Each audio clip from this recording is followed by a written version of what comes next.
everybody. It's crazy. So for some of you, today was the first day back to school, woohoo, which is awesome and then crazy at the same time because you were either up really early, like at the crack, getting kids ready, shipping them off, which is awesome, and then waiting to figure out how the first day went because that's what I did today. Ooh. Because last year, it was virtual. So did launch ed if you were in Orange County or you had a choice. This year, there's no choice. You're on campus. So we were anxious to see how Ava survived her first day and she got in the car smiling. That's a good thing. It's a start. It's a start. It's a start. And I will say that my little pit bull, I'm so proud of her, and she's watching. She told a group of boys that wanted to sit with her, there's more tables over there. Go sit over there. Cold-blooded killer. Pit bull. Look at that. Beautiful and a pit bull. So, if you're watching, way to go, Ava. Way to go. So, here we are. So, I have got kind of a full day, a full show, not a full day, but a full show planned. A full day too. Yes. Yeah. We have Renee with Raymond James, who is awesome. And then in a few, we're going to be joined by Barbara Robles from New World Title, who's a good friend of mine. And we're going to talk about closing and real estate and what do you need and what are the monies that people are always saying you have to have cash to close. And what is this all about? How do I find out? So let's just dive in because there's a ton happening in the finance world besides your opportunity to buy a home. There is a lot of information in regards to, let's just say, the new bill that was passed that's all over the news.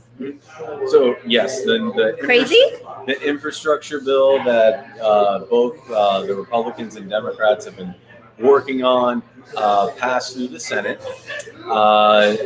There's, obviously it's something that's very needed as a lot of states are still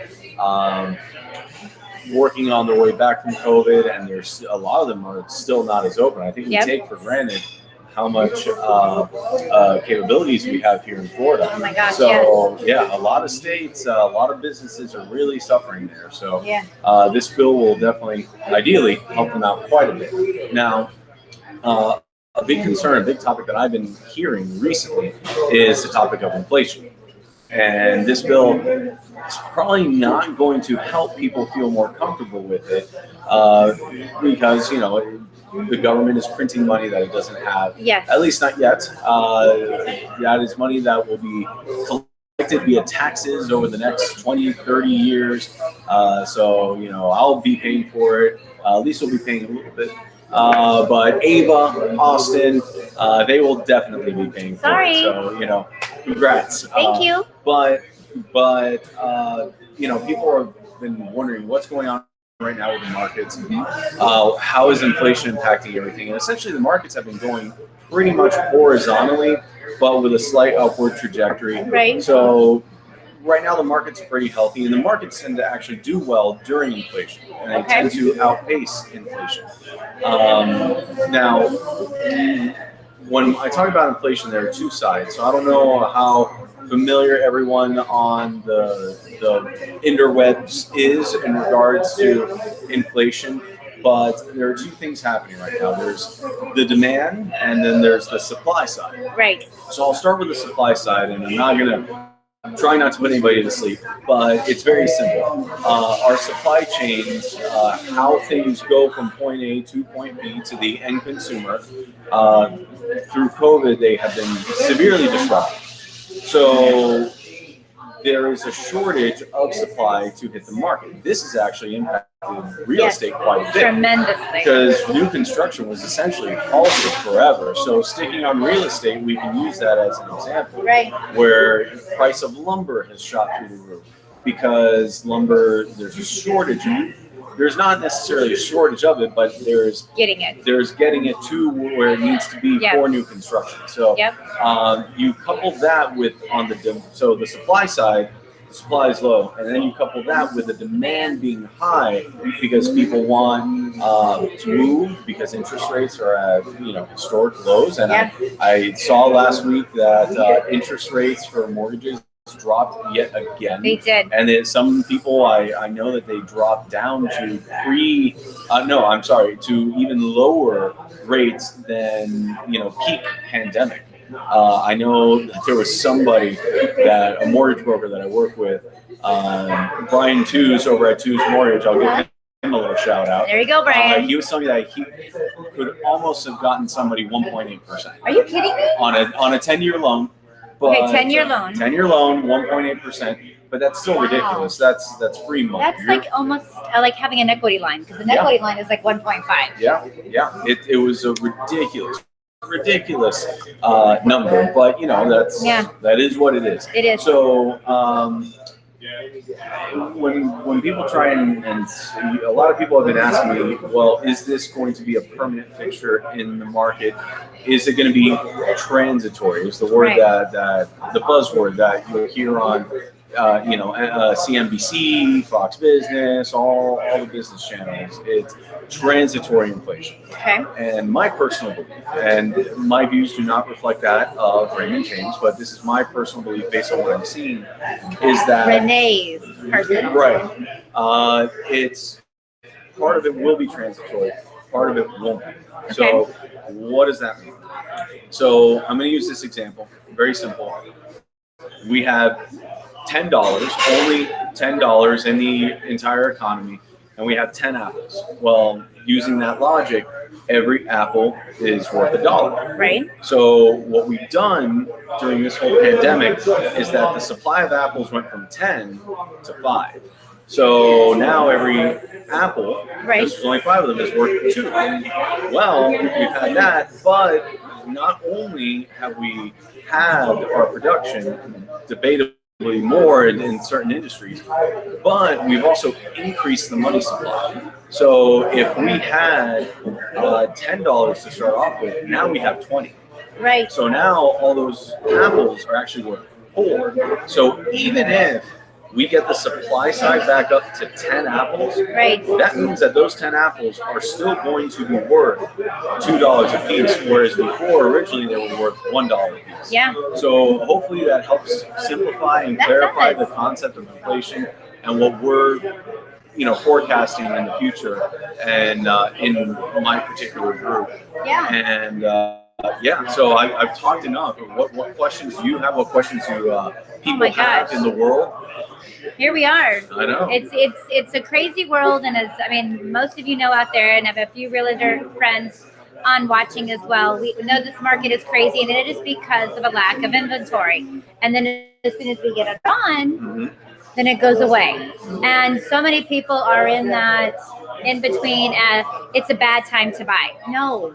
It is an amazing time to buy. You just heard some of the interest rates. The interest rates are still at an unbelievable low, which allows you, the buyer, if you are a buyer, the opportunity to buy $50,000 to $100,000 more of a home that you could almost 2 years ago. Yep. Instead of buying $250,000, now you're looking at $350,000. So you just opened the market.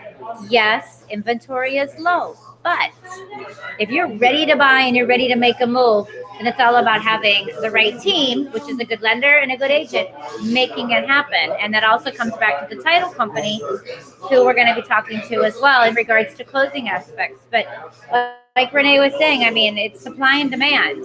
And right now, our supply is not where the demand is right now. I think I saw a chart showing real estate in all 50 states, and as far as inventory, and I think we were at like negative 6% inventory in Florida. Something we were the lowest by far. I think Texas was second at like -2, and this was maybe about a month ago. So the numbers could be completely off. But it was something that struck me as, particularly in Florida, very impactful. And the reason why is obviously there's a demand for people to move here and to live here and set up businesses here. So there's a lot of opportunity, and not just in residential, in my opinion, but also in commercial moving forward for mom and pop shops.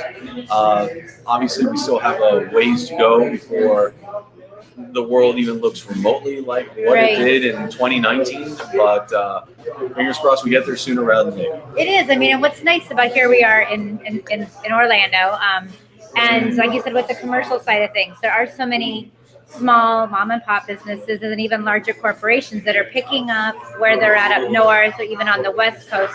And they're coming here because we haven't shut down and there's no intentions to shut down. And people keep moving here, which means there's more opportunity and there's more money coming in. So with that money means more opportunity for all of us. So, I mean, if there's something that you're thinking about, I mean, even like some of these strip malls, they're offering great opportunities for you to open up.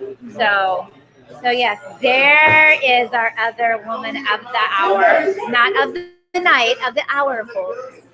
So yes, so Barbara from New World Title has joined us. So we are having to talk a little bit louder. So for those of you that are on Instagram and Facebook, I hope you can still hear us.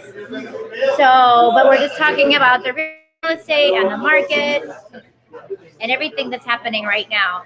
What else? I mean, is there any questions that any of you guys have until we get Barbara her adult beverage before we just jump in her with all these questions? Let's see. Everybody? No? The interweb I see says David here. and Sarah.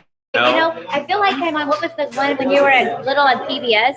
And it's like I see Johnny out there in the mirror. Hi, Johnny. And was it one of the telethons? what was it? Like that? I don't know, but now I kind of feel like I'm on, like, there's Steve, there's Austin, there's Sarah, there's David. Hey, how are you? So Well, one thing I will say is something that you mentioned. It's a great time to buy if you're ready. yep, Absolutely right. It's a great time to buy. It's a great time to invest if you are ready, if it's appropriate. yes, Because the issue with inflation is it's kind of like an escalator where even though it's artificial, it does have a lingering impact. And if the escalator is moving you upwards, your investments will ideally help carry you upwards. Because one of the biggest risks right now that we're facing is people with savings that are essentially the purchasing power is going backwards. right, Because interest rate in your savings account, it's probably somewhere close to 0.nothing%. So when you're not earning any money in your save money in your savings, unfortunately, that's forcing you to invest in vehicles that, even if they're conservative, will ideally get you a little bit more of a return. right. But you have to. That's where I come in. Where you have to sit down with me. We have to look at all your assets, and we have to see what's appropriate and what's not. But it is something that a lot of people are really considering right now. It's a question I'm answering quite a bit. Is how can I get more return on my money that's sitting in savings? And that's something that we do have strategies for. Yep. But a home purchase, that is a solid Huge. investment. It's arguably the biggest investment you're ever going to make. For most people, it definitely is. Right. And all the other assets surrounding your home purchase, because it's all one big portfolio.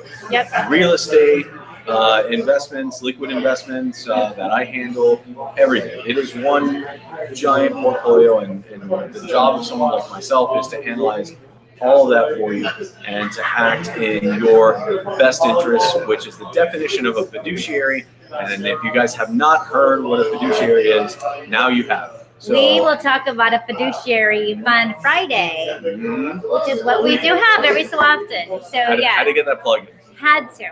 Love that word. Yeah. Love that word. But like Renee was saying, I mean, him and I were just talking about this earlier about investments. So right now, I have a couple of investors that are taking money exactly out of their 401k, their savings account, and for as little as 5 to 10% down, they're purchasing second homes, using them as investments. And one of my clients purchased a home for about $400,000. It's a little bit more than some, but he's netting over $8,000 a month with his initial investment because of what's happening in the Orlando market. You can invest as little as, $150,000, $200,000. There's ways, and there's a great team of lenders that I have that will help you work those opportunities. But again, it's making money on your money and doing it while you're sleeping is how we all need to work. And so if you're interested or have any questions, you can always reach out to me. And then you also have Renee. You can help with the fiduciary. Fiduciary. Fiduciary as well. I'd love to eat. Fiduciary. But fiduciary and fiduciary. I love it. I love it. I love it. So I'm going to bring Barbara around because she needs to put a face and a name with her because some of you do know her. So come around. That's it. I think I need to get out of this. I know. We're like having a booth talk. Instead of it's why not with Lisa booth talk. Oh, there I am. I feel like I'm going on a train ride. See, we're on that one up there too. You're on Instagram over there. Okay, I see. So here we go. See? There you Look go. at this. This is like a team. This is awesome. It's amazing. Thank you for having me. I appreciate it. I know. So we're like doing this whole booth thing. So Barbara's with New World Title. For those of you that do not know her, I've known her for many years. So what is... Oh, there you go. The grammar. There you go. There you are. See, look, there she goes. It's kind of okay. Hold on. Let me see. I didn't do my hair before coming over, so. Okay. And this is why I love my show. So I have a Barbara here because, as you all know, for many, many moons, my past life was in title, and this is how I got started in this crazy real estate market. Closings are crazy, and that is the last intricate, beautiful part that happens when you buy a home. But what ends up happening is you work with the title company, like Barbara here, and she becomes your point of contact.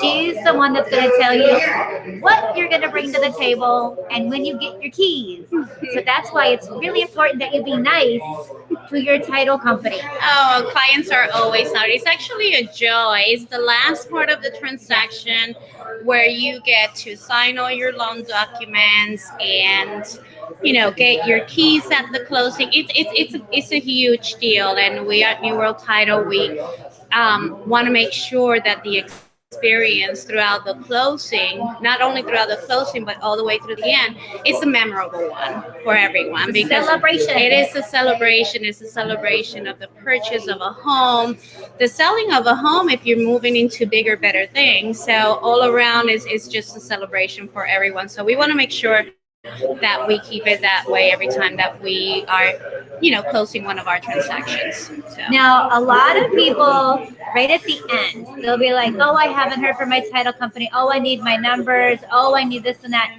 It's not always you that is to blame for this. So I need everybody to know that it is a team effort when it goes to close on your home. And the title company typically is the last one to know a lot of this stuff. So again, she has the keys, folks.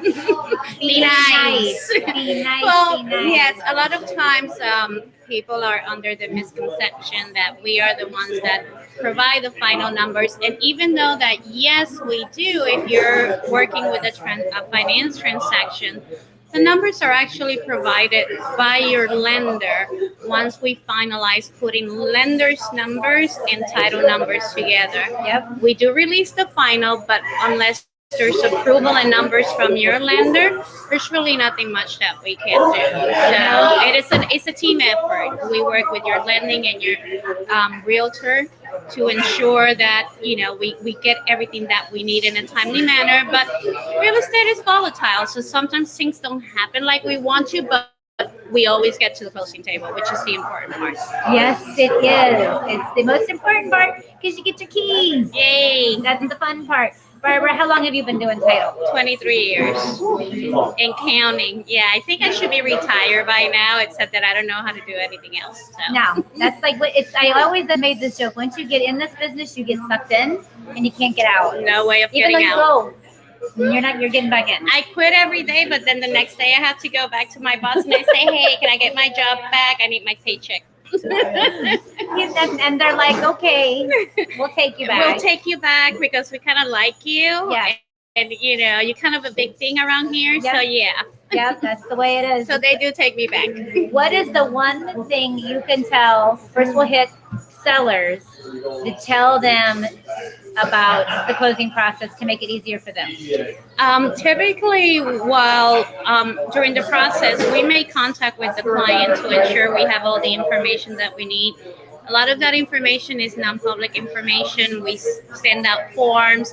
we call you. We just want to make sure that we have all our ducks in a row. So having an open line of communication with your title agent and your real estate agent throughout this part of the transaction is huge.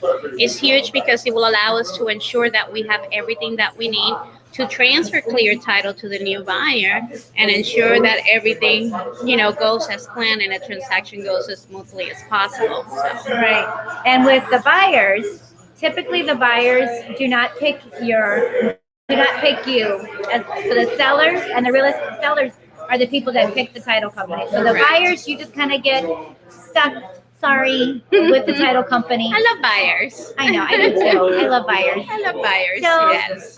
So what happens with buyer's side? You become the line of communication with them as well, and correct.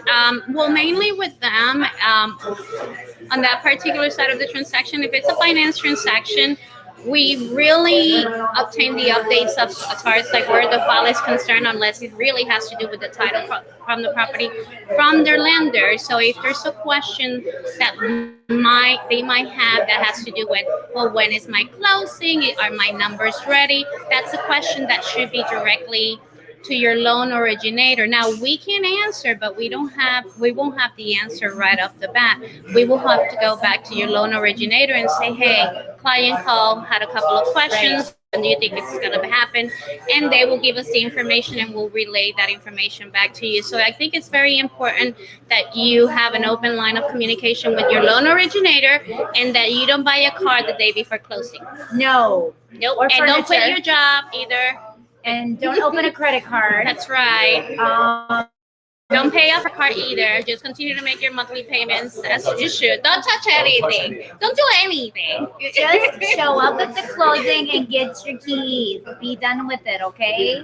Your furniture at City Furniture can wait. Whatever. Rooms to go, whatever. Can wait. Right after you sign, you can buy that BMW. You can go to your furniture store and do whatever you want.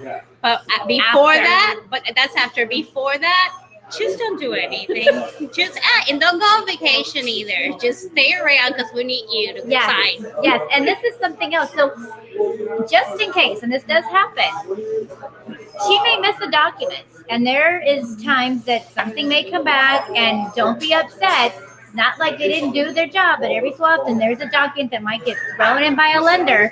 Then Barbara and her lovely team have to call you and say, I need you to sign one more. I need you to come back. Please come visit me. Yes, it happens. So can't go on vacation either. Yes. Gotta stick around at least for a day. That's Give her the right phone number and the right mailing address. Don't trick me. Oh, and bring the right driver's license and ID, okay? Oh, and make sure that you send your money too. We need that. I had a client that sent the money like a week after. It happens. There are so many stories that probably the two of us can tell you about what happens at a closing table, and there's some that probably you don't want to know about. No. Just be ready. But if you have a good team and your lines of communication are open with everybody involved, please accept all the phone calls and all the emails and show up to get your keys. That's the best part of it. That's the best part, and as far as like so many people, I need to know what cash to close. I need to know this and that. Again, it all comes from the lender, you guys. Barbara puts the numbers together and a title company. That's what they do. Yes, once the final numbers are approved by your lending institution, that's when we release the final number. One of the reasons why we don't release them when we have just an estimate is because we don't want to go back and say, hey, you need to bring $2,000 more. I'd rather for you to get $2,000 at the closing table because you sent too much money than for me to ask you for money. But I just rather have the correct amount that you need to send for your closing. So that's the only reason why we don't provide any numbers until that closing disclosure is completed and approved, and at that point you send your money and you'll be right on the penny. So. Wow. As you can tell, it's getting a little loud in Cabo. It's getting close to happy hour. So So, with that said, I am going to cut my show just a little bit short today so that if there's any questions or any ideas that you guys have, I will connect you with Barbara. I will connect you in the back there with Renee. And this whole booth interview, I should take this on the road. I know, right? Instead of doing It's a lot of fun. instead of doing a car I'm ride, gonna go sit over there. we're gonna do Excuse a me, guys. booth. We're gonna do a booth drive-by, and we're gonna chat about everything else that goes on. We're gonna do a booth buy, is what we're gonna do. Robert, get on that booth buy interviews. So today, Tuesday, first day of school. Amazing, awesome. We talked about closings. We talked about the inflation. We talked about why buying a home is very important, and so much more. We've got a ton of stuff coming up over the next couple of weeks. There's some great events. There's some great marketing going on, and again, opportunities. So, without further ado, I'm going to bid you all goodbye. And hopefully the next month or so, I'll have some French for you because Ava's taking French. So we may start counting in French here at some point. So happy Tuesday. Thank you all so much for joining me on Why Not with Lisa, your favorite real estate agent at Coldwell Banker, Renee at Raymond James, Barbara over in the hot seat across here with New World Title. And thank you so much, guys, for all joining.